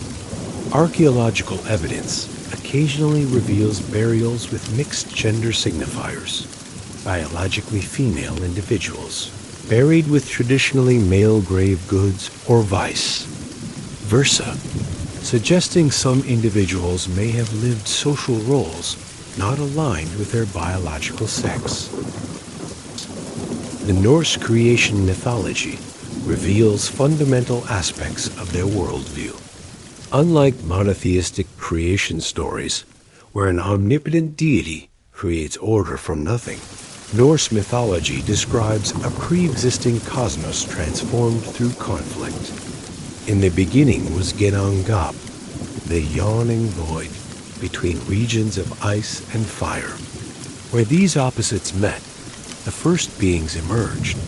The primordial giant Ymir and the cosmic cow, Ajola. Odin and his brothers eventually slew Ymir and constructed the world from his body. His flesh became earth, his blood the seas, his bones the mountains, his skull the sky. This creation through destruction and transformation established a pattern repeated throughout Norse mythology. Creative potential emerging from conflict and death, order temporarily imposed on chaotic forces that would eventually break free. Again, this mythic pattern extended to the Norse understanding of time and history. Unlike the linear progression from creation to judgment found in Christian eschatology, Norse mythology described a cyclical pattern where even the gods were subject to fate. Ragnarok, the doom of the powers, was not just an end but a transformation, where the world would be destroyed in fire and flood. Most gods would die in battle against chaos monsters, but a new world would eventually emerge, with the children of the fallen gods establishing a new order. This cyclical understanding of cosmic history created a distinctive approach to human affairs, an acceptance of impermanence combined with determination to create meaningful order despite its inevitable dissolution. Nothing lasted forever, not even the gods, but the struggle to create meaning remained worthwhile. The religious practices of Viking Age Scandinavians were less formal and institutionalized than the polytheistic systems of classical Mediterranean cultures. Without a dedicated priestly class, religious rituals were primarily conducted by political leaders and heads of households, integrating spiritual practice with other forms of social authority. Sacred spaces existed, groves, springs, distinctive, natural features, and eventually temple buildings, hofs. But worship wasn't confined to these locations.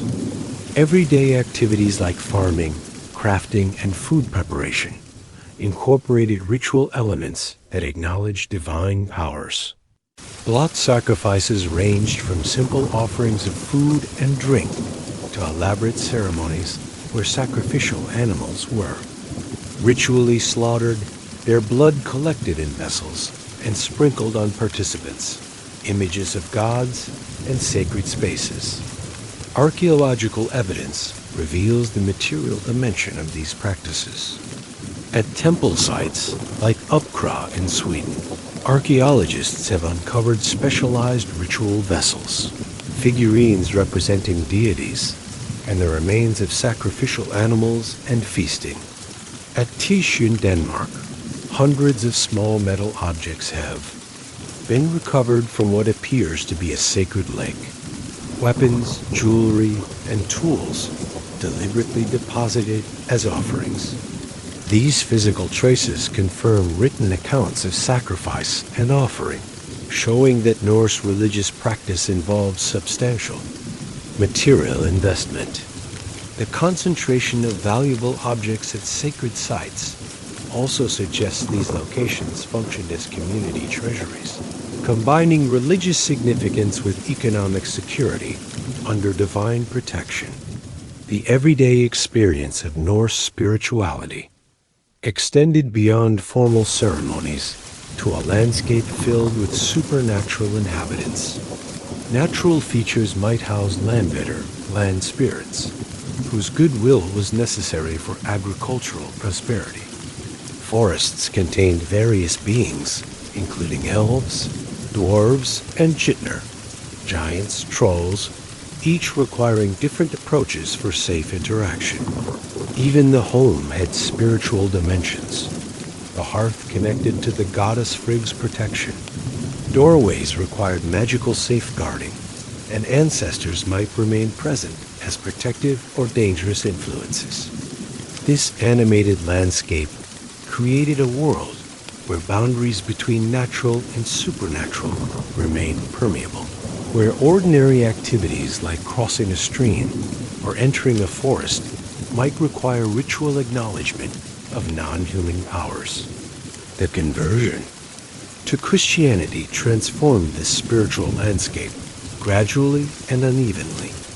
Archaeological evidence shows that Christian and Norse religious items were sometimes used by the same individuals during transitional periods. Burials from the conversion era occasionally contain both Thor's hammers and Christian crosses, suggesting people hedged their spiritual bets during uncertain times. Some Norse practices were explicitly incorporated into Christian observance. Sacred springs became associated with Christian saints. Traditional seasonal celebrations were reframed as Christian feast days, and churches were sometimes built on locations previously sacred to Norse gods. This syncretic process eased the transition while gradually introducing fundamental theological differences that would eventually transform Norse worldviews. The most dramatic change brought by Christianity was the shift from a religion focused on this worldly concerns, good harvests, victory in battle, family prosperity, to one centered on salvation and afterlife. The Norse religious framework addressed practical needs through reciprocal relationships with deities and other supernatural beings. Christian theology introduced entirely new concepts: original sin, divine judgment, eternal reward or punishment, based on belief and moral behavior. This transformation didn't happen overnight. For generations, Norse converts likely understood Christianity through the lens of their traditional religious concepts. Jesus as a powerful God added to their existing pantheon. Saints as similar to ancestral spirits, Christian rituals as new, forms of traditional magical practice. The material culture of the Vikings reveals sophisticated aesthetic sensibilities and technical mastery. The animal art styles that dominated Norse decoration weren't random or primitive, but followed complex design principles that evolved over centuries. The Oseberg style, early 9th century, featured sinuous, ribbon-like animals interwoven in fluid compositions. The Boer style, mid-9th to late 10th century, introduced more geometric patterning with gripping beasts whose limbs intertwine. The Jelling style, 10th century, developed sinuous S-shaped animals with ribbon-like bodies. The Mammon style, late 10th century, incorporated more naturalistic animal forms with foliate elements. The Ringerike style, early 11th century, featured graceful curves and tendrils. The Urn style, mid-11th to early 12th century, represented the final flowering of Norse animal art with elegant, attenuated beasts in asymmetrical compositions. These evolving artistic traditions reflected cultural connections across the Viking world. Similar motifs appear on artifacts from Dublin to Kyiv, demonstrating shared aesthetic values despite geographical separation. The animal imagery wasn't merely decorative, but carried symbolic significance connected to Norse religious concepts. The intertwined animals represented cosmic forces in constant struggle and balance. Specific animals carried distinct associations. Ravens with Odin's wisdom and battle, wolves with both danger and warrior brotherhood, serpents with hidden knowledge and transformation, dragons with protective power. By surrounding themselves with these images on everyday objects, Norse people maintained constant visual connection with their cosmological understanding. The technical skills required to create Norse art have often been underappreciated. Metal. Workers achieved remarkable effects through techniques like granulation, attaching tiny spheres of gold to create textured surfaces. Filigree, creating intricate patterns from fine metal wire. Niello, inlaying black sulfide compounds into silver to create contrasting designs, and damascening, inlaying precious metals into iron or steel.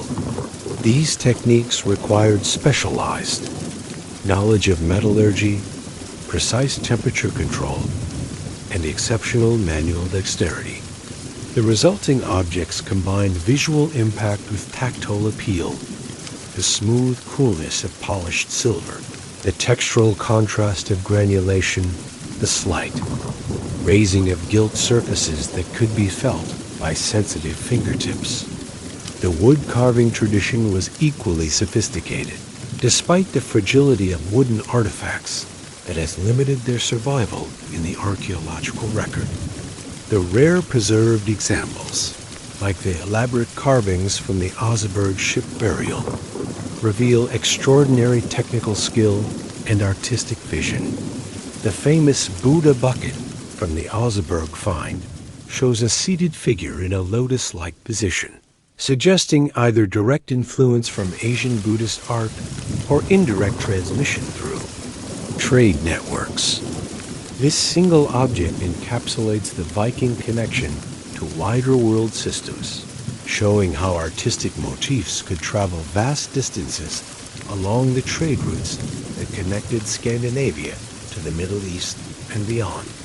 Textile arts represented another major artistic tradition, primarily practiced by women, but no less sophisticated than metalwork or wood carving. Archaeological finds reveal complex weaving techniques, including tablet weaving for creating patterned bands, sprang for producing elastic textiles, and nyliving, a technique similar to crochet for creating fitted garments like socks and middles. These textile arts required mathematical understanding to create complex patterns, technical knowledge of materials and their properties, and extraordinary patience for time-consuming processes. The resulting textiles weren't just functional, but could be works of art incorporating narrative scenes, geometric patterns, or symbolic motifs that conveyed cultural meaning alongside visual appeal. The shipbuilding tradition represents perhaps the most significant technological achievement of Viking culture. Norse ships weren't just transportation, but expressions of cultural values, technical knowledge, and aesthetic principles. The distinctive clinker-built construction method, where hull planks overlapped like roof shingles, created vessels with remarkable flexibility, allowing them to absorb the impact of waves rather than fighting against them. This construction method, combined with shallow drafts, made Norse ships uniquely versatile, capable of crossing open ocean, but also navigating rivers and even being portaged across land when necessary. This versatility enabled the Viking expansion that transformed European history, allowing Norse voyagers to reach places inaccessible to other maritime cultures. Beyond the technical specifications, ships carried deep cultural significance.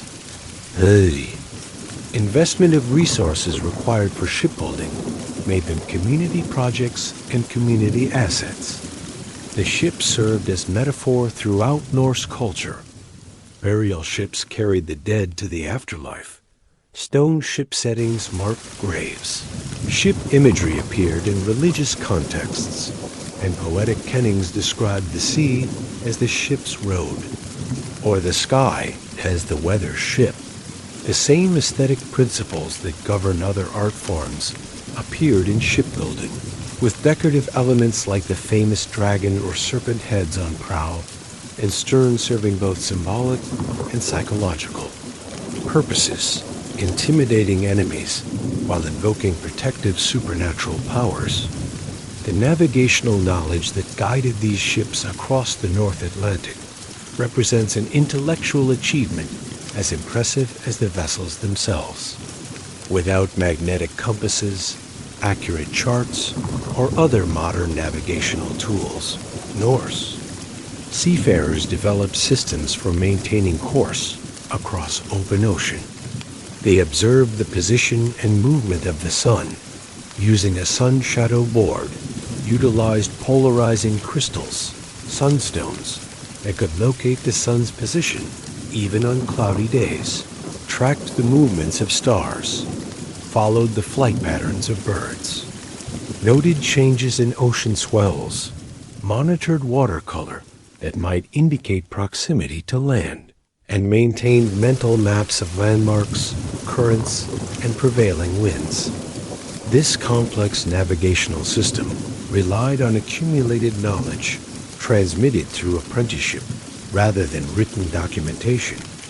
This navigational tradition enabled one of history's most remarkable feats of exploration, the Norse discovery and settlement of North America around 1000 CE, nearly 500 years before Columbus. The archaeological site at Lonzo Meadows in Newfoundland provides definitive evidence of Norse presence, with radiocarbon dates confirming the timeline described in the Vinland sagas. Recent archaeological work suggests this wasn't an isolated outpost, but part of a more extensive pattern of exploration and resource extraction along the North American coast. The Norse explorers encountered indigenous peoples they called Skrælings, with both trade and conflict documented in the sagas. These encounters represent the first contact between European and American populations in recorded history, a momentous meeting largely forgotten until archaeological confirmation in the 20th century. The Norse expansion across the North Atlantic followed a distinctive pattern of island-hopping exploration and settlement, from western Norway to the Shetland and Orkney Islands, from there to the Hebrides and Scotland, then to the Faroe Islands, Iceland, Greenland, and finally North America. Each step represented a journey of several hundred miles across open ocean.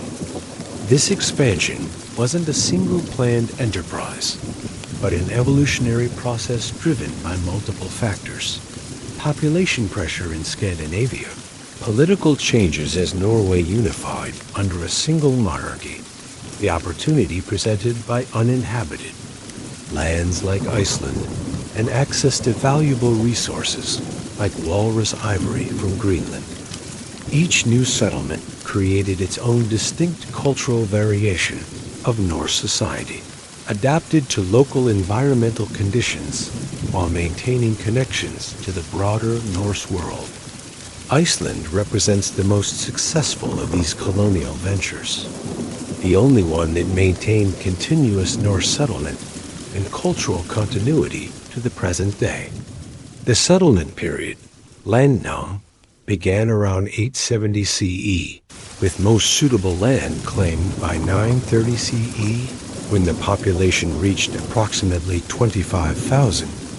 What makes Iceland particularly significant for understanding Viking history is its unique literary tradition. In the 12th and 13th centuries, Icelanders began recording their oral history, poetry, and legal traditions in manuscripts that preserve our most detailed window into Norse culture. The Icelandic sagas, prose narratives describing events from the settlement period through the 11th century, combined historical memory with literary craftsmanship, creating complex portraits of Norse society during the Viking Age.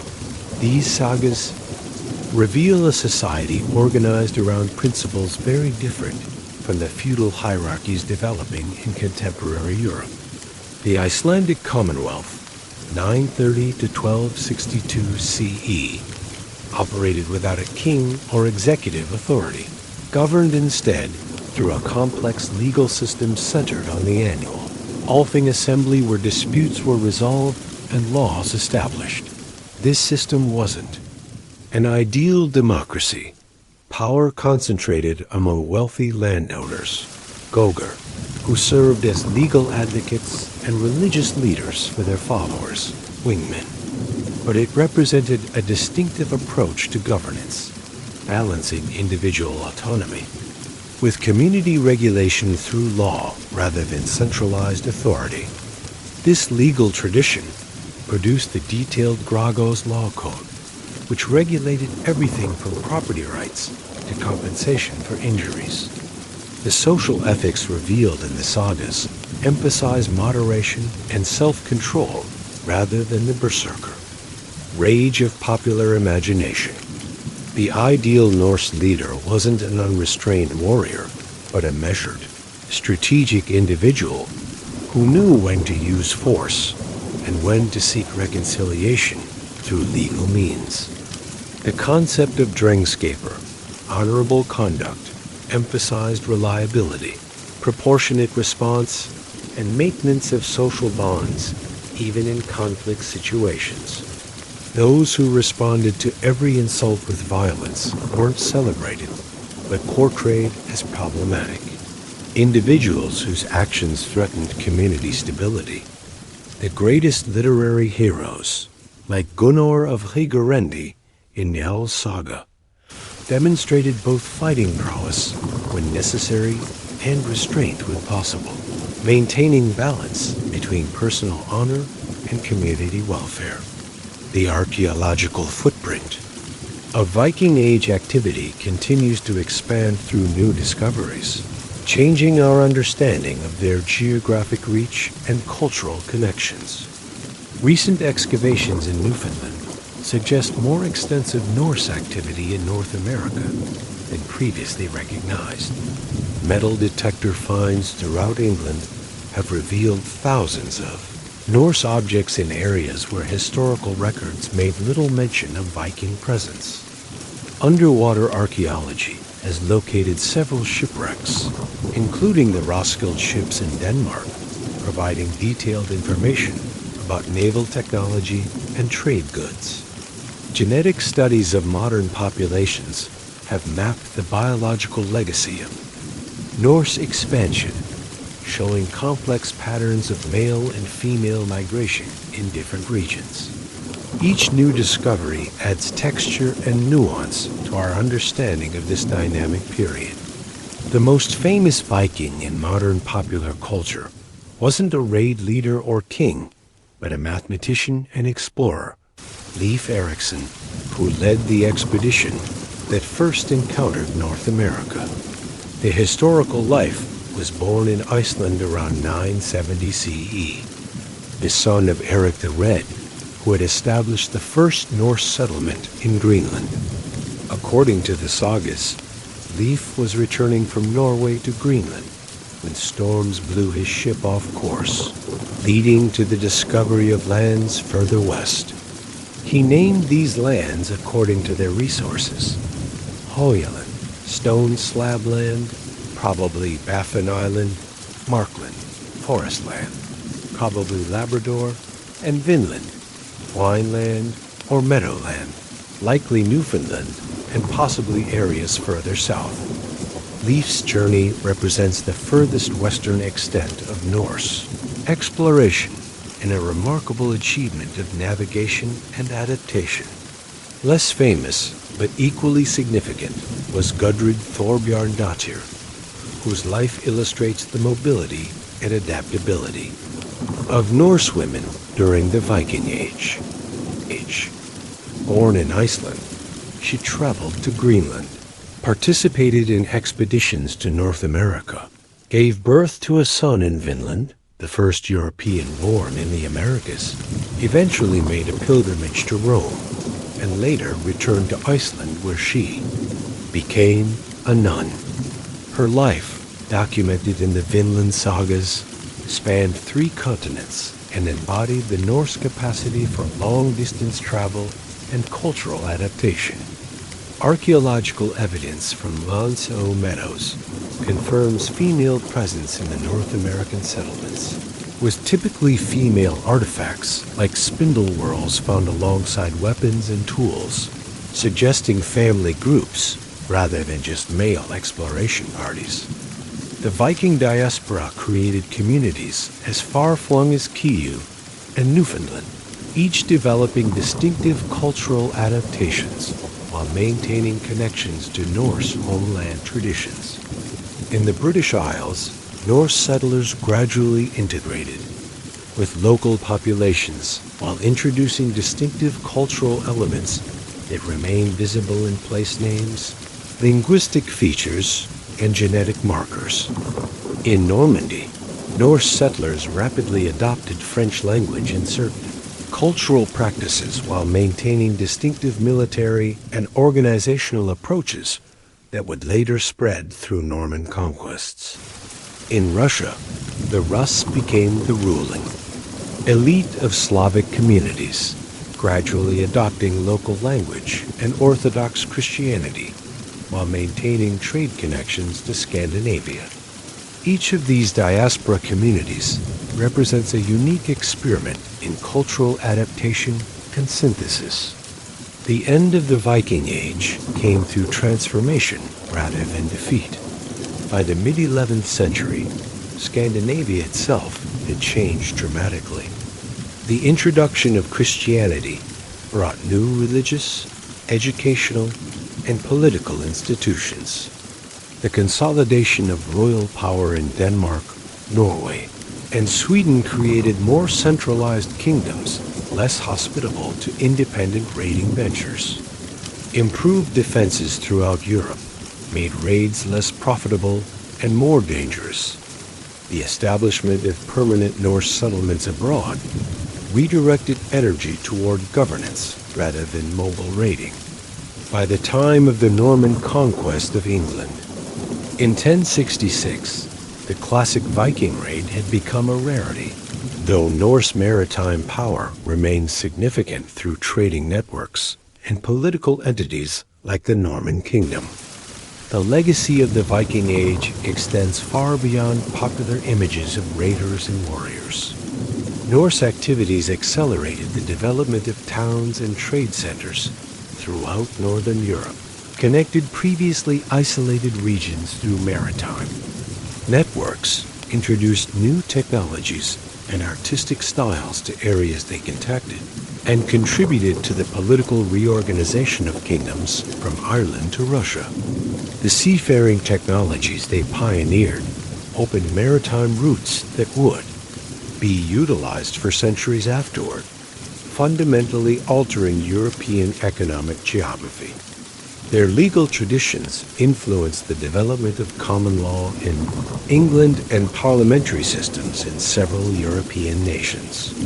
Their oral literature, eventually recorded in Iceland, preserves one of the richest mythological traditions from pre-Christian Europe. The psychological imprint of the Viking Age on European consciousness appears in literature, art, music, and popular culture from the medieval period to the present day. From medieval chronicles that demonized Norse raiders as divine punishment, for Christian sins to Victorian romantic nationalism that reimagined Vikings as noble savages, each era has found in the Norse past a mirror for its own preoccupations. Wagner's operatic cycle Der Ring des Nibelungen drew on Norse mythology to create a German national epic. William Morris and the arts and crafts movement found in Norse decorative traditions an alternative to industrial mass production. Modern, popular culture from Marvel's Thor to the History Channel's Vikings. Series continues this process of reimagining the Norse past to address contemporary concerns. This continuous reinterpretation reveals something about the unique place Vikings occupy in the Western historical imagination, figures simultaneously within and outside the mainstream narrative of European development. As non-Christian outsiders who nevertheless contributed fundamentally to European state formation, economic systems, and cultural traditions, they occupy a liminal space in historical consciousness. This ambiguous position makes them versatile, symbols adaptable to various interpretative needs across different eras. The historical Vikings have been alternately portrayed as destructive barbarians and noble freedom lovers, as crypto-democrats and proto-fascists, as environmental sustainers and extractive colonizers, as patriarchal warriors and gender pioneers. The archaeological evidence reveals a reality far more complex than any of these interpretations. Viking Age Scandinavians were neither primitive barbarians nor romantic heroes, but people navigating their historical circumstances with the cultural tools available to them. Their societies contained internal tensions and contradictions between communal values and individual ambition, between traditional practices and innovation, between violence and creation. They were capable of both brutal raids and beautiful art, of both military conquest and peaceful trade, of both rigid gender expectations and surprising flexibility in individual cases. Their historical significance lies not in conforming to our moral judgments, positive or negative, but in their pivotal role connecting Northern Europe to wider world systems during a transformative historical period. As sleep draws closer, imagine once more the sensory world of the Vikings. The sharp tongue of salt air on a misty morning as a ship prepares to leave harbor. The smooth polished wood of a well-worn oar against calloused palms. The rhythmic creaking of ship's timbers flexing with each wave. The low murmur of voices speaking a language that would eventually evolve into modern Scandinavian tongues, but would still sound alien to our ears. The smoky warmth of a longhouse on a winter evening, with firelight casting moving shadows across. Carved wooden hosts. The taste of bread baked with seeds and herbs, dense and hearty, compared to modern refined flour.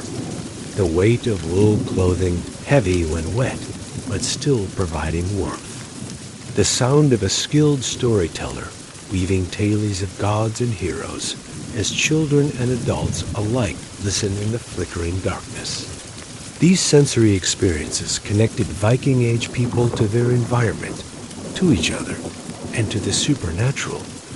Forces they believed shaped their world. Though separated from us by 1,000 years, their fundamental humanity, their hopes, fears, pleasures, and pains remains recognizable across the centuries.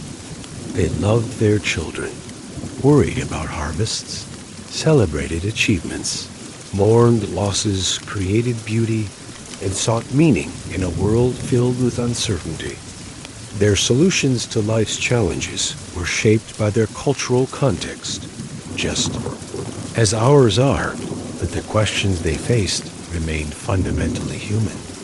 As consciousness fades toward sleep, the boundaries between past and present soften. The distant voices of the Viking Age blend with the quiet sounds of your modern sleeping space. Different worlds, different times, but the same human experience of seeking comfort in darkness, of waiting for morning light, of finding moments of peace amid life's demands. Let that connection carry you towards sleep, a thread stretching back through time to people who once gazed at the same stars, felt the same wind on their faces, and dreamed their own dreams beneath northern skies.